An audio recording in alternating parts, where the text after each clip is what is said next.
Hi viewers, నేను మీ doctor ఎంజెడ్ఏ Askari, ఎండి యునాని వైద్య రంగంలో నాకు 32 సంవత్సరాల అనుభవం ఉందమ్మా. అంగస్తంభన సమస్యలకు నేను చూస్తాను. అలాగే సంతాన లేమి సమస్య ఉన్న, సుఖవ్యాధులు ఉన్న, జెనిటల్ హెర్పీస్, అలాగే gonorrhoea, సిఫిలిక్స్, UTI, chronic UTI, cystitis, ఇవన్నిటికీ చూస్తాను. ఇవాళ టాపిక్ ఏంటంటే అంగస్తంభన సమస్య. నేను చెప్పినట్టు మీరు వింటే అంగస్తంభన సమస్య ఉన్న వాళ్లకు, వచ్చిన వాళ్లకు ఆ సమస్య వచ్చిందనుకోండి, దానికి వైద్యంతో, యునాని వైద్యంతో రివర్స్ చేసుకోవచ్చు. ఈ సమస్య శాశ్వతమైన సమస్య కాదు. దీనికి రివర్స్ ట్రీట్మెంట్తో మళ్ళీ పాత వైభవం, పాత పవర్, యవ్వనం తిరిగి వచ్చేస్తుంది. చాలామంది ఒక్కసారి అంటే అంగస్తంభన సమస్య వస్తే ఎంతోమంది డాక్టర్ల దగ్గర తిరుగుతూనే ఉంటారు. ఫైళ్ళు పట్టుకుని తిరుగుతుంటారు. సంవత్సరాల తరబడి మందులు వాడుతుంటారు. ఆయన ఏ దానికి సత్ఫలితం ఉండక చాలామంది బాధపడుతుంటారు. మా దగ్గరకు వచ్చి, సార్ నేను చచ్చిపోవాలనిపిస్తుంది సార్ అంటుంటారు, ఆత్మహత్య చేసుకోవాలనుకుంటుంది సార్ అంటుంటారు. కానీ నిజం ఏంటంటే ఈ సమస్యకు పరిష్కారం ఉంది, మళ్ళీ రివర్స్ చేసుకోవచ్చు. దీని గురించి చాలా అపోహలు ఉన్నాయి. చాలామందికి ఏంటంటే అంగస్తంభన సమస్య ఒకసారి వస్తే పోదు, కొన్ని మందులు వాడుకుంటూ ఉన్నది కూడా పోతుంది అని కొందరు చెప్పుకుంటుంటారు, అనుకుంటుంటారు కూడా. అయితే ఇది భయపట్టే అబద్ధం కాదు, కానీ చెప్పే నిజం మాత్రం ఇది. అంటే ఈ వాస్తవానికి సమస్య ఉంది, లేదని కాదు.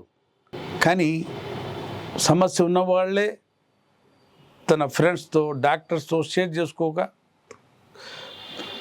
కుంగిలిపోతుంటారు, కుంగుబాటు గురవుతుంటారు. చాలామంది భార్యలు మా దగ్గర భర్తలకు పంపుతుంటారు, నా క్లినిక్ నెంబర్ ఇచ్చేసి, లేదా నా వీడియో లింక్ చేసి, సార్ దగ్గరికి వెళ్ళి ట్రీట్మెంట్ అవుతుంది.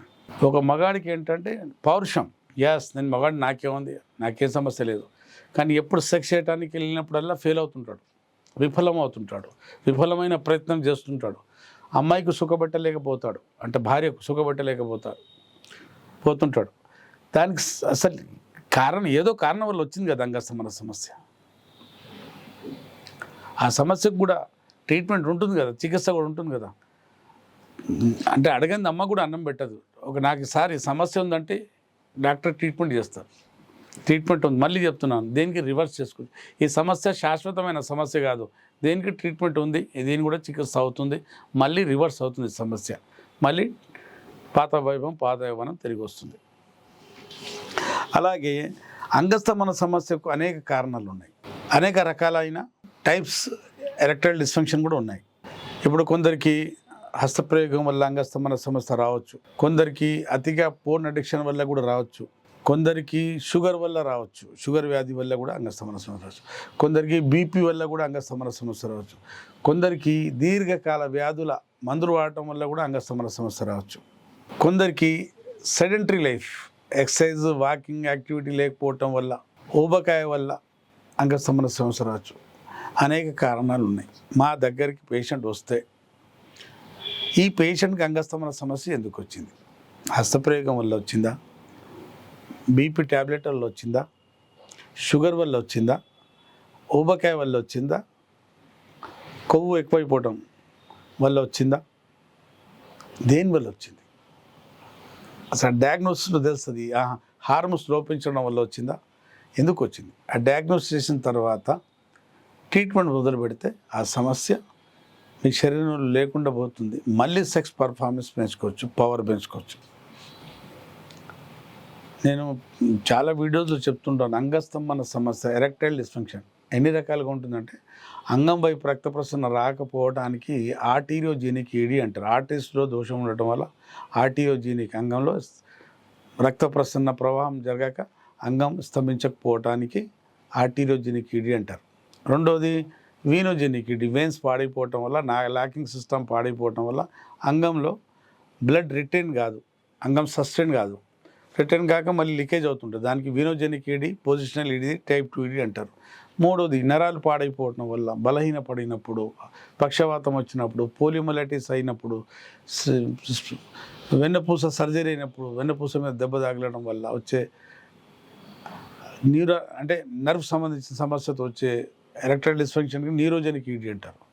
అలాగే మానసికంగా ఒత్తిడి వల్ల మన బాడీలో కార్టిజోల్స్ బాగా పెరిగిపోయి స్ట్రెస్ బాగా పెరిగిపోయి దానివల్ల వచ్చే అంగస్తమన సమస్యకు సైకోజెనిక్ ఈడీ అంటారు, ఎరెక్టైల్ డిస్ఫంక్షన్ అంటారు. అలాగే షుగర్ వల్ల అంగస్తమన సమస్యకు వచ్చే సమస్యకు డయాబెటిక్ ఎరెక్టైల్ డిస్ఫంక్షన్ అంటారు. ఎండోథీలియల్ టిష్యూస్ ఉంటాయి మన అంగంలో, దాంట్లో వాపు రావటం వల్ల వచ్చే అంగస్తమన సమస్యకు ఎండోథీలియల్ ఎరెక్టైల్ డిస్ఫంక్షన్ అంటారు.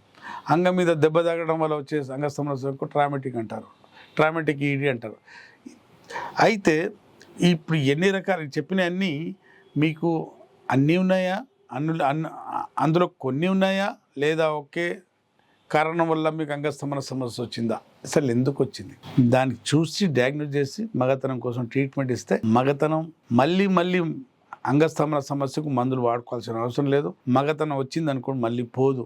ఎందుకు పోయింది అంటే గతంలో అతిగా హస్తప్రయోగం చేయటం వల్ల, నీలి చిత్రాలు చూడటం వల్ల, బోర్లో పండుకుని అంగానికి బెడ్ మీద రాపిడి చేసుకోవటం వల్ల పోయింది. కొన్ని పొరపాట్ల వల్ల యవ్వనం పోతుంది. బెడ్ మీద రాణించాలంటే, రచ్చ చేయాలంటే చేతులు కన్నా కాళ్ళు కన్నా అంగంలో దమ్ము ఉండాలి. చెప్పాను కదా మీకు.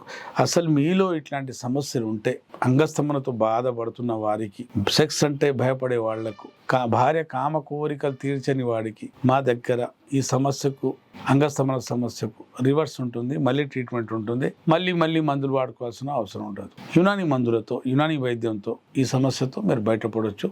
మీకు దగ్గరలో ఉంటే ఎవరైనా యునాని వైద్యులతో చూపించుకోవచ్చు, లేదా ఆ సౌకర్యం ఉంటే మాకు సంప్రదించవచ్చు. ఈ సమస్యలతో మీరు బయటపడవచ్చు. అప్పటి వరకు సెలవు.